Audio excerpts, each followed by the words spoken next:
welcome Ellie Meredith. I am so excited to have you here with me in this conversation. This has been planned for quite a while with a number of changes, and this is so wonderful that we're actually sitting in the same space and going to have this conversation. So Ellie Meredith is an inspiration, a young, just game changer in the world of eco-anxiety, climate change, fixing our world, all the good stuff that lights me up and that I am. Yeah, thanks. So anyway, so Ellie, tell us a little bit about yourself, and I just have to preface it with some of the language that is, surrounds you, that you have used is so resonant with me, and the messages that I offer up, which is, the joy of connection as remedy for eco-anxiety and resilience through collective action. So, like we're on the same page, and I'm so excited for you to share. So sure. So tell me, Ellie, what's going on? Tell us about you. Yeah, so I'm 20. I'm based in Shropshire, which is in the UK, sort of on the borders of North Wales. I work as a community cultivator at Reaction Collective, and Reaction's a global collective, and we're experimenting with the ways in which we can reimagine the outdoor sports industry. And the work that we do across the collective is all about inspiring others to make ripples of action in their communities. So just as our members have done it by cultivating a community that shares a love for repair, repurpose, reviving outdoor kit, and reimagining what's possible for the outdoor industry and beyond. And I kind of play a little role in that. So I'm Reaction's first and only employee as an apprentice. And I'm studying CSR at Manchester Met, which is a uni in England. So yeah, well, CSR is, wait. Corporate social responsibility. Corporate social responsibility, I don't think was an option when I was in college or in grad school. Like that, how long has that been around as a path to actual studying and graduation? Yeah, to be honest, I think green careers, certainly here in the UK, are only really starting to find their roots. There's not much of a blueprint in the way of courses that can be run that educate students on climate change, because we're all kind of finding out about this stuff as we go. And it's all one big experiment, I think. But so because my course is an apprenticeship, I kind of do a couple of hours of study a week, and then the rest of it I try and bring as much as what I learned into the work that I do at Reaction, which is really nice, really, because I get to kind of bring a bit of a fresh perspective and keep everyone kind of in the loop of what's going on in terms of what we can be doing to further our sustainability efforts, I suppose. Which is just so beautiful. And it's funny. We just had a very short conversation before we hit record. And I heard a bit about how Ellie's showing up for class in a different way than her professors are used to it, with, challenging changes in rhetoric and language. And let's make this more, in your apprenticeship, let's make this more actionable. Let's talk about why this matters, not the science only. And so do you want to talk about that for a moment? How you're shaking up the whole. Yeah. I think school for me was really tricky.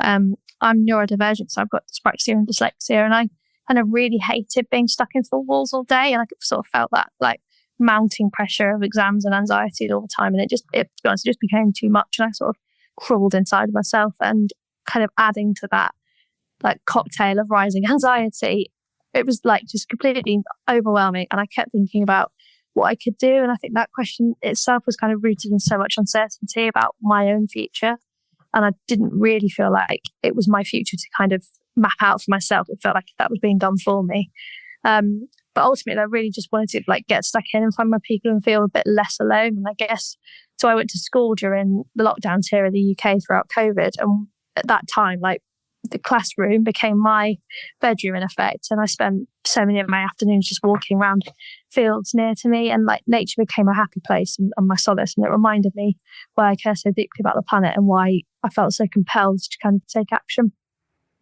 It's amazing, the psychology, the change in your brain when you just spend time in nature.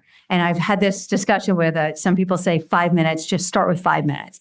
And others are no, 20 minutes is the shifting point when you're just alone in nature, undistracted, and you start to really connect and be in nature and really recognize what's going on around you, not just sort of witnessing it.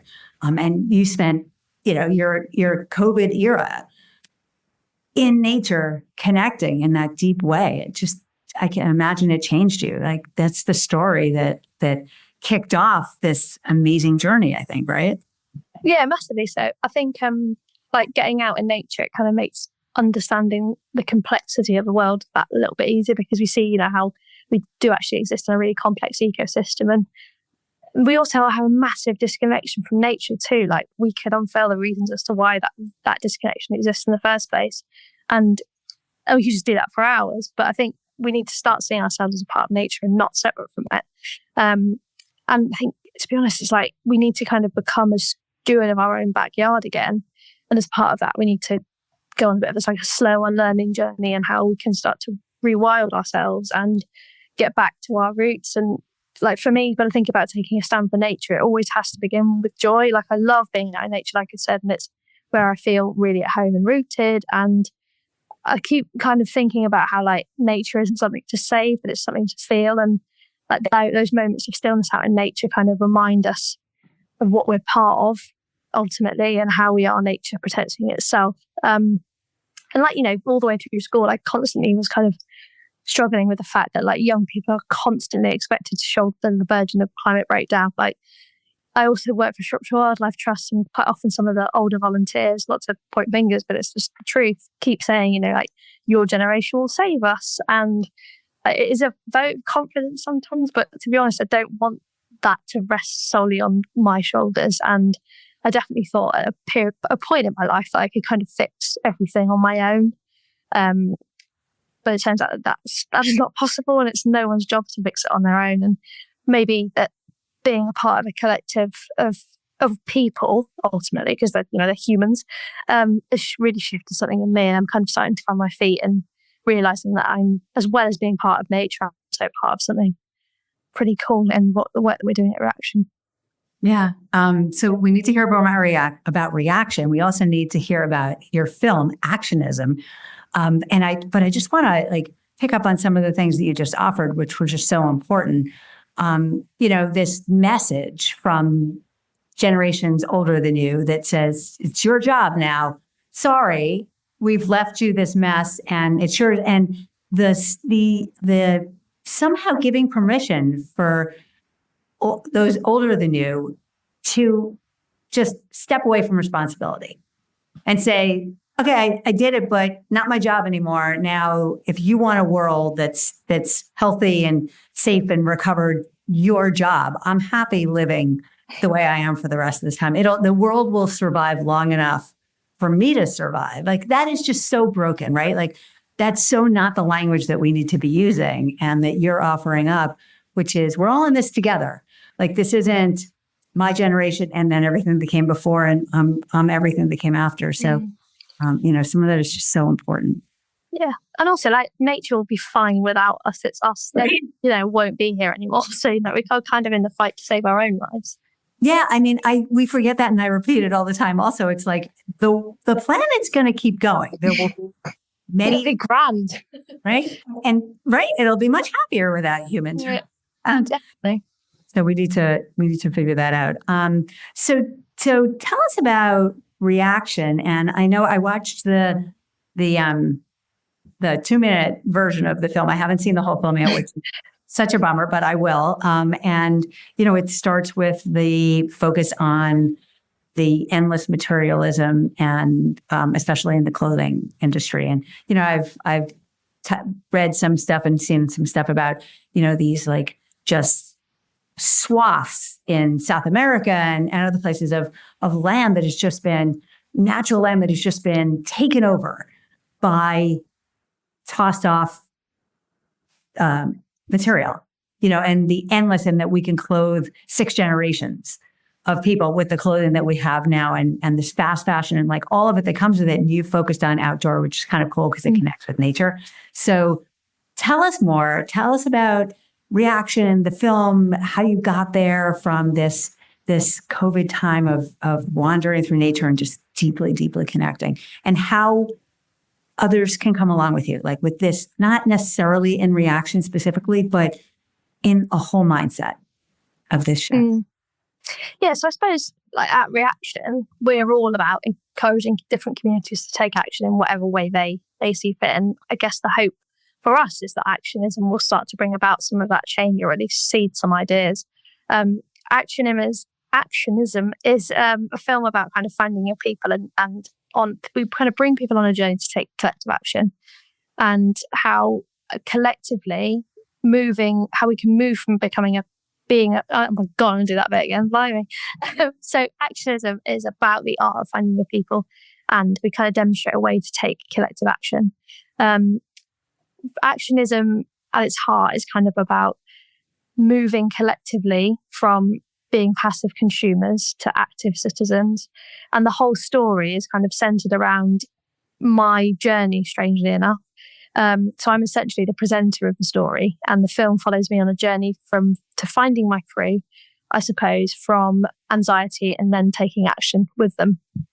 Like, we could have focused half the film on half of the issues, there are endless ones that we could reel off, like melting glaciers and fast fashion, but we chose a different path because Actionism is about celebrating those who are taking action. And the issues are there, but they kind of just serve as like a undertone, as a backdrop, and the real magic really happens when people come together. There's like a scene at the end of the film, which is my favourite part of the whole thing, where we kind of gathered everyone together from across the collective into this outdoor centre randomly that our co-founder of Reaction, Gav, grew up on.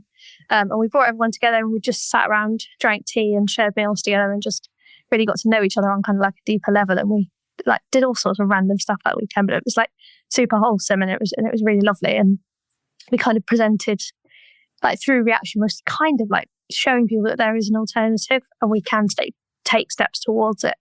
I think so much of what I've learned through Actionism is that there is another way to take action and show that you care about climate change, and it not just always becoming about placards and protests, and actually maybe it can be about something a bit more meaningful. And like, I always thought that I kind of had to go out in the world and create something and make something happen.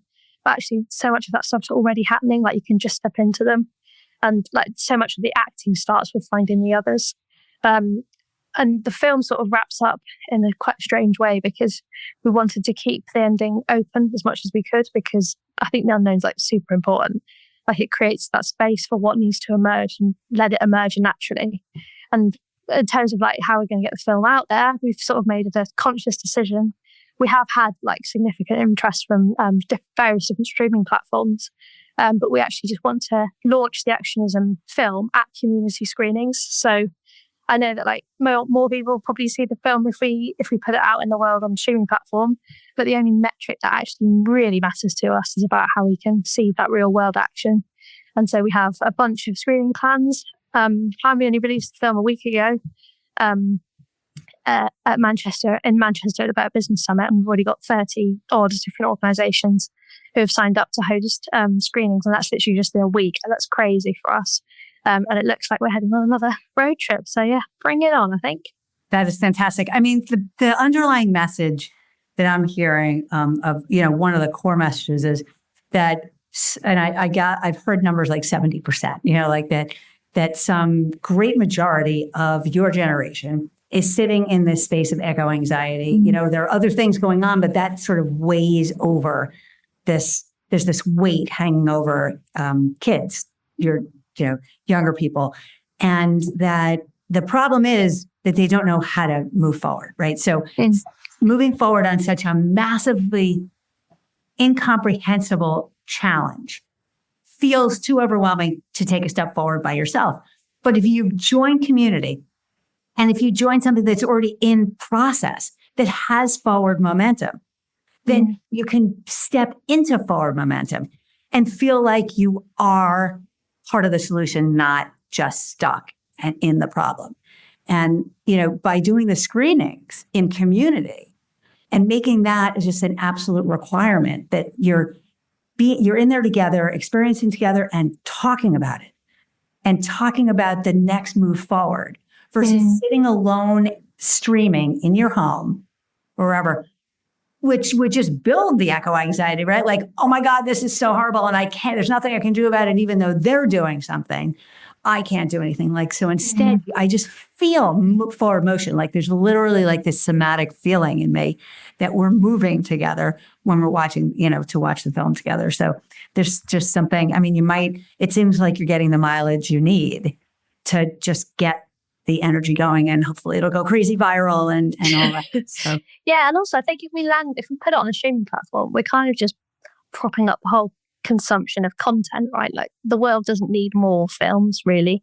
It needs more stories to be told, for sure. And I think the way that we can kind of bring actionism and make that conscious decision not to put it on a streaming platform, that might come later, we're not sure yet, but certainly the first couple of screens are definitely going to be in real life, because that's really important. Yeah. And I love what you said about the ending. Like, if you're in community and you're not sitting by yourself streaming, and hopefully that will happen and the whole world will see it, but like just to leave that open for conversation. What's next? I remember growing up, my best friend and I used to go to the movies all the time. And we would always come out saying, like, we were obsessed with figuring out what happens next, as opposed to just being done. So I feel like I was getting ready for this conversation. So tell us about the experience of what you're doing for, you see all these other people around you who are living a very different life than you, I would imagine, of your generation. Like, what's it like to be part of this movement and to be creating this movement and to see change possible and have this sense of hope? Yeah, I think at times it can be an incredibly lonely thing to be going through. But I think to be honest, like standing up for what you believe in can be both a massively beautiful thing, but also really exhausting. And you touched on like eco-anxiety in my generation earlier, and like eco-anxiety for me has been a massive teacher. Like it's taught me how important balance is and how fine a line there is between like the enormity of the challenge we face and also finding the strength to take action. And I've kind of learned to let myself feel things on a deeper level than other people, but not to let those feelings completely paralyze me, because I think it's about balancing emotion with action and kind of like that concern with hope. And as a neurodivergent person, as I mentioned earlier, I often experience in the world in quite an intense and like layered way, and I don't just see the problems, I feel them quite deep in my bones. But it also, that same intensity kind of drives me to seek out alternative ways of getting involved and kind of mucking in. And there are others, like as Reaction has shown me, who care as much as I do. And when I kind of found Reaction, it was that sort of sense of belonging that I didn't really know that I needed. And like Heather and Gav, who are the founders of Reaction, called me up one night after I've been volunteering for quite a while for Reaction. And they were like, how do you feel about like making a film about the collective? And it came completely out of the blue. Like we hadn't even discussed it. Like it was mad, but like without hesitation, I kind of jumped at the chance, and I had no idea what it would involve. But I knew I'd be a bit of a fool not to give it a go. Like it could be fun on the space. Like I was up for the challenge. And then a few weeks later, we kind of started working with Mike, the filmmaker, to apply for funding and like map out the bones of the storyline. And then slowly like a film started to emerge. And then we were on the road and the trains were booked, and we were kind of officially on the adventure. And like fast forward to a year, Actionism has only really came out into the world a week ago. So this is kind of all quite fresh and new and exciting for us, but it's all been a bit mad. And I think the best thing for me is that like perfect strangers, people that I never knew would come into my life, have kind of become my crew and my people, I suppose. So it's such a beautiful story. Just step into something in uncertainty, but with a sense of purpose, and the world just can open up for you. And the joy, I mean, I just looking at the joy on your face when you describe the life that you've taken, discomfort and risk to step into, which is just special. So you mentioned, you said a few things earlier that I just wanted to highlight, because I'm all about resilience, and you use some language just sort of off the cuff about how different you are. You've come out the other side of some of this. Taking that first step gives you strength to take another step, right? Like it was scary. You didn't use the word scary, but like, the uncertainty and all that. But just moving forward is such an incredible resilience lesson. Like if you just take that risk and take one step, and then people come with you and your world opens up and the opportunities open up and a sense of purpose moves you forward. It's easy to take the next step and the next step. And then you're in this flow. Like this last year, it sounds like it was like this forward moving river of meandering joy. What's going to happen next? It's all in the path of a beautiful, joyful life. What comes up for you around all that language? Yeah, I mean, to be honest, like the whole thing has been completely unexpected. Didn't have a clue. Like, I left school 2 years ago, and I was like, even then, I was like, what the hell am I going to do? Because I didn't want to go to uni. I knew that for sure. I just wanted to go with the flow, like you said, and kind of figure out things as I went, I suppose. And so, like you say, like the world has sort of like opened up for me, and in so many kind of unpredictable, unfamiliar ways, and it has made me a bit more of a resilient person. And that's the kind of thing I never really expected to happen. Like there was so much of filming Actionism that was quite scary, in all honesty. Like when I went over to the French Alps to hang out with Heather and Gav and check out some of the community spaces that are like springing up over there, Gav said one day, "Oh, why don't we hike up this mountain?" I've never done that before in my life. Never climbed a mountain. It was completely daunting. And we got like closer to the top and you could sort of see like this glacier, and suddenly I was like hiking across snow, and I was like, oh my, this is nuts. Like, what are we doing? I just felt like completely unprepared, but it kind of allowed me to sort of trust in myself a little bit and trust in nature, I suppose, to kind of be my teacher in that moment. But yeah, so much of it has been quite quietly terrifying, but also quite thrilling all at the same time. And, I'm super lucky to have mates who will do random stuff like that with me and kind of take me on adventures and show me their part of the world. It's amazing. It's such a beautiful story. And it reminds me of actually an interview I did just a few days ago that's dropping soon as well about, actually it did drop. It was my interview with Yost, who was in the Botswana Delta and the Okavango Delta in Botswana, and with a guide who he trusted. And if you just give yourself to trust people who can bring you joy by giving you new adventure with it. And they've done it before, so you have to sort of just say, there's more to gain than lose by taking a little risk. And I need to trust these people because look how much joy comes to them.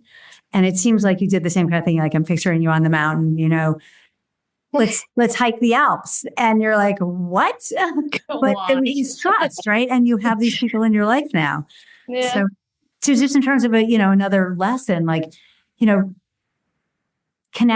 deeply connect and just give yourself to some trust with people that are there sincerely to be together in joy. Mm-hmm. And that's what comes next, right? Yeah. And we learn so much more about each other. Like I've known Gav and Heather for a good year now. And at the time I didn't know either of them massively well. So I feel like we all kind of connected much deeper in a way with each other, because that's like nature's our home, right? So we're bound to let each other in. But yeah, it's really great. I mean, Heather did say at one point, just trust something like, trust the snow, it'll catch you. And then I fell over about 5 seconds later. So that wasn't very nice, which I'm very glad was catching in the film for all to see. So yeah, that was my moment of vulnerability. Nice to have it on video. It's like this whole broaden and build theory, like your brain on nature is open. Like it's open for creativity and curiosity and adventure and risk-taking and empathy. And it's the whole, that's how we are when we're on humor. That's how we are when we're just in trust. Like to just not be in tight fear, but to be open to life allows you to live.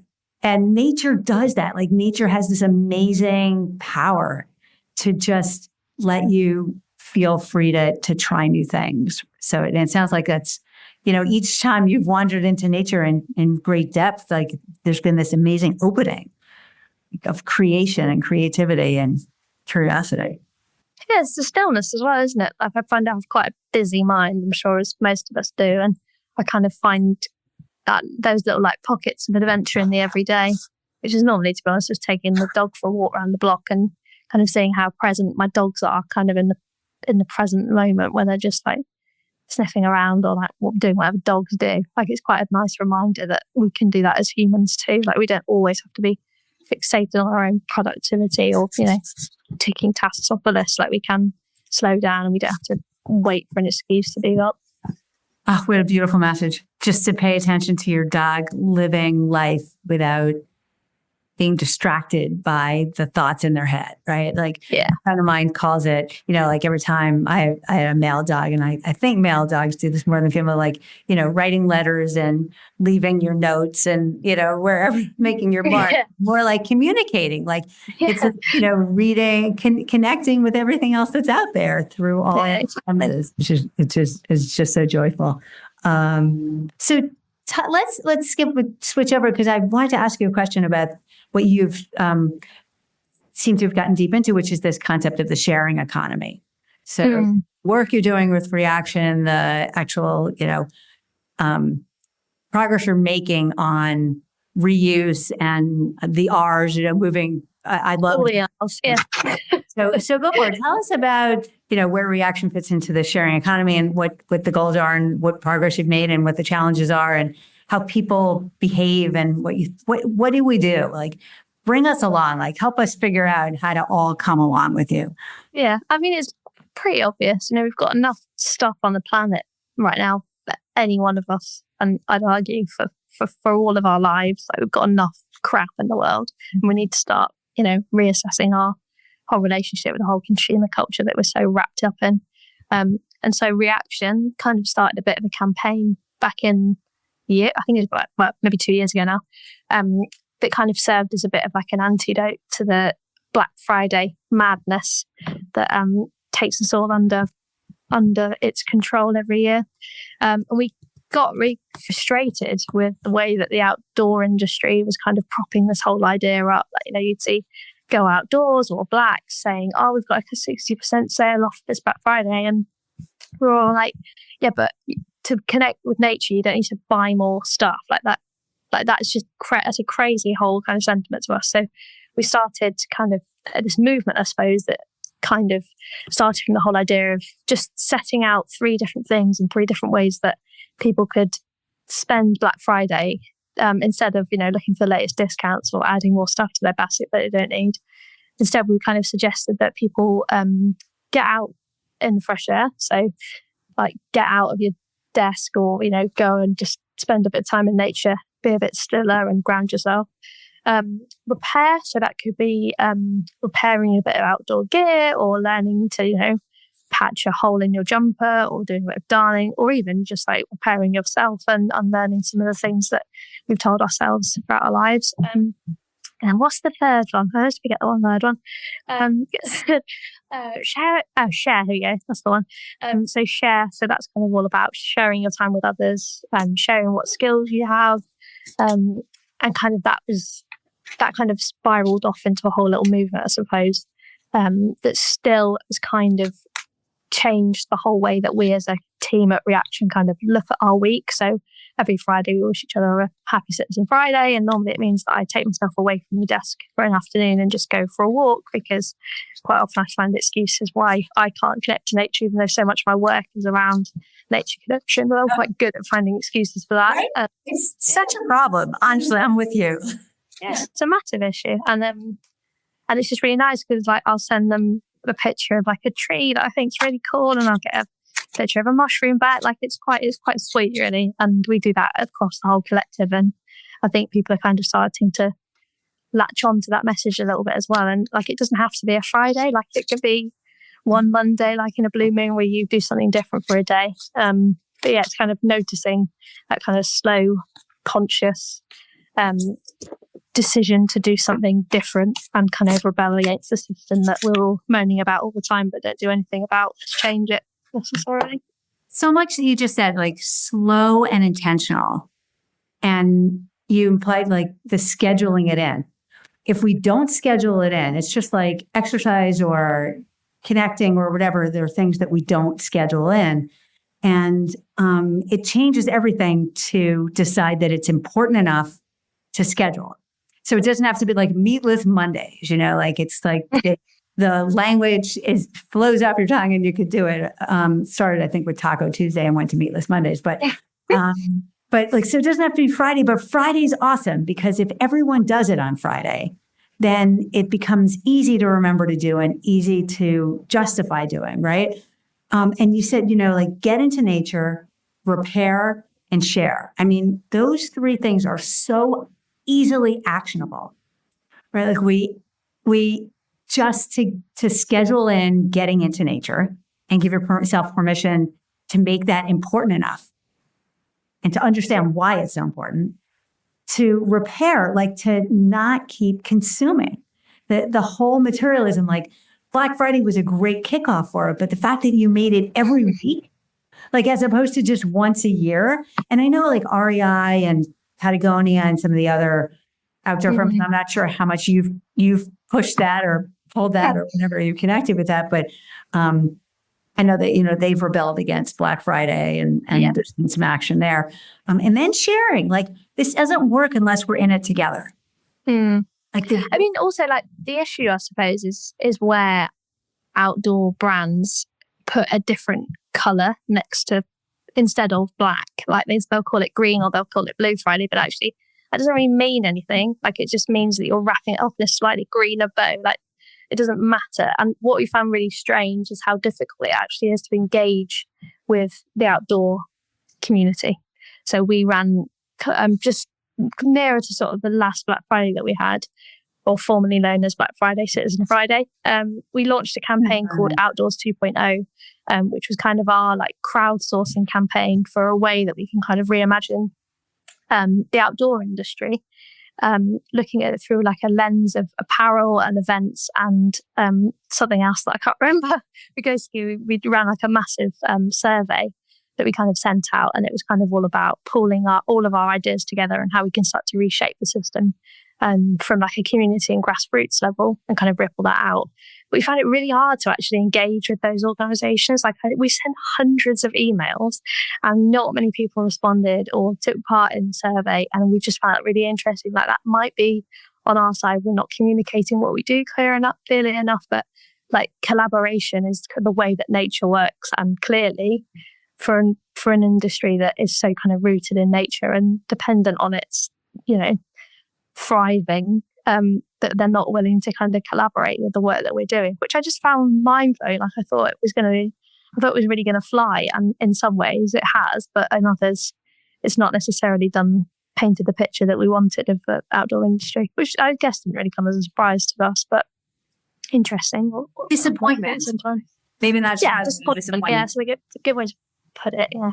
So what did you do with that next? Like, what's the next step on getting more participation and just state common energy around what you're doing and what the outdoor industry is doing? Yeah, I guess it's kind of going to become about making the outdoor industry a bit more diverse. And there's a lot of amazing organisations doing work in that space, and we kind of want to join up with them, I suppose. Like our collective is very white and female, and to be honest, like that's a similar picture across the whole of the outdoors industry. Like I was at Kendall Mountain Festival, which is a massive outdoor like film festival here in the UK. And when I was like walking around, it was like, oh, it's just all old like white guys. There's just privileged white guys everywhere. Like it was just mad to me, and it just kind of showed at large how tricky some people find it to access nature for a whole manner of reasons. Like I noticed, like even for myself, like as the nights sort of drew darker and winter kind of came in, like I would just not go out after like 3 p.m. Like that's quite unusual for me. And I was just like, yeah, I'm not going out because, I didn't know who was going to be around. I kind of felt a bit vulnerable. And so I can't really imagine what it must be like for other communities who just don't feel like that, nature is a place for them. So yeah, I found that interesting. Oh my God, that's so interesting that nature is not a safe space in the societies that we live in. It's such an important comment I had not ever heard before. So thank you for offering that. And I think we need to really dig into that and think about, some of these statistics about kids who get maybe 10 minutes a day of outside of nature, not even of nature, but of being outside. Mm-hmm. That's only transportation time. That's not even like rented. And, why that's happening, some of it is just poor decision making that doesn't appreciate the importance of some, and I think you put, a really important point out there that some of it is just lack of access, not because it's not available right outside your door, because there are other seriously difficult issues at stake that you cannot go out by yourself. You cannot go out. And if you need your parents to go out with you, then they might not be available to go with you and not sense the importance of it and all that. Yeah. So where have you gone further with that, or where do you want to go further with that whole idea of action? To be honest, I think it's a massive, massive issue for a lot of, particularly women all around the world who don't feel safe going out in nature on their own, or going out on their own full stop, to be honest. And there was a really kind of interesting conversation that happened in our collective recently about how we as women who are part of the collective kind of feel about going out in nature after dark. And it was like the common thing was, I just don't, or I go out earlier. And then what I start to find is after I finish work during the day, and I then don't make time to go out in nature. So I just stick the TV on and loaf about on the sofa and then wonder why I'm feeling low. And then the next day do the same thing again. So you kind of get stuck in that spiral every day of not making that choice to go out in nature. Yeah. And to be honest, nothing has happened to me in my life to make me think, nature isn't a safe space to me. But you kind of hear it on the news, don't you? Yeah, I have to say, my own small story about that. I live in this beautiful area, but at night I live on an island with a road through it, and I had taken my dog out early on when we moved here, and I was walking at night. It was dusk, or it wasn't like it probably was actually later, and there was someone who was hiding in the bushes and jumped out. And it was a person with mental illness. And I have never walked that road again in the dark. And it's not a dangerous road. It's, it's like, it should be wrong time. Yeah. But it just takes one bad experience and you feel unsafe, and then you shut yourself in. And so when I'm in Florida, I don't walk at night. And that's a total bummer. It actually hangs over my head. I'm like, this is missing from me, because when I live in Connecticut during the summers, I actually do walk at night. So, this is such an important topic. How do we bring a sense of importance enough so that you're not alone if you need to be with somebody going out, to prioritize not just you, but for you to be able to bring other people along and to have this experience. And I just offer one other, I was talking to, I was listening to a podcast that I've mentioned a number of times actually on my podcast, between Tim Ferriss and Craig Foster, who's the one. And he says, he said to Tim Ferriss, who said, I want to live in nature with my family when I have a family. And Craig Foster said, you don't need to live in large scale nature. Nature in the smallest moments is just as powerful. Watch an ant walk across the street. Look at the leaf on a tree moving in the wind, or whatever. You don't need to have access to some greater space that most people don't have access to. Everyone has some access to some aspect of nature. Yeah, definitely. I love a thing that Vicky, who's a part of our collective, talks about sometimes, and she's like I said earlier, I think I said, find the pockets of adventure in the everyday. And she was talking about how we don't all need to go and climb a mountain. Not all of us have got the time to go on a mountain for a start. We can't all be mountaineers. I mean, we can, but you know what I mean? It's not an option for a lot of people because it's quite expensive and whatever. But we can just watch nature, even if it's outside of our window. And there's a lot of work around in the UK at the moment around nature prescribing. So on the NHS now, you might be able to get a prescription that's we're going to take you out for a walk and we're going to go as a community, and you're going to connect with each other outside, and that might help you kind of rebalance yourself and get you out in nature and kind of figure that out. And you don't necessarily need to go on medication to help you with that. Nature's there for you. and we are too, so we can explore that together. But So it's really important. Like really so important that there is actually prescription of going out in nature, either by yourself or in community, and that it has been proven through research, massive, right? That it's better than medications. It's like it's the ultimate dopamine hit, isn't it? Going and spending time in nature and really connecting with it. It's kind of equal to the dopamine hit that a lot of people get when they go shopping, I suppose. It's kind of for me, it's sort of the ultimate. I think it lasts longer, doesn't it? It does. Yeah, it's much, much better.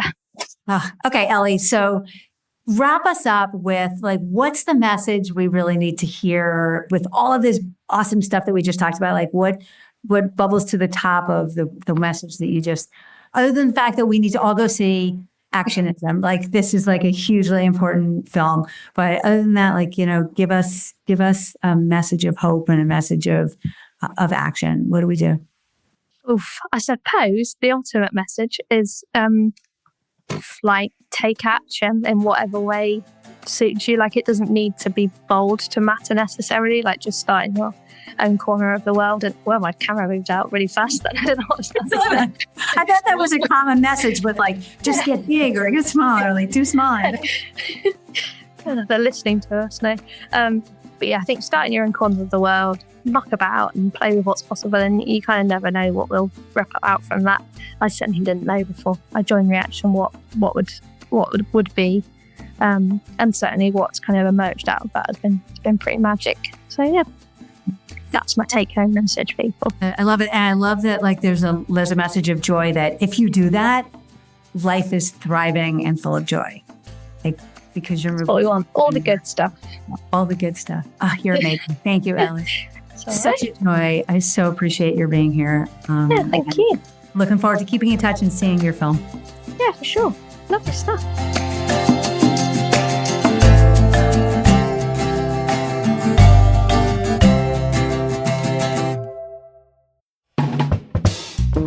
This has been a production of BLI Studios, produced by me, Kai.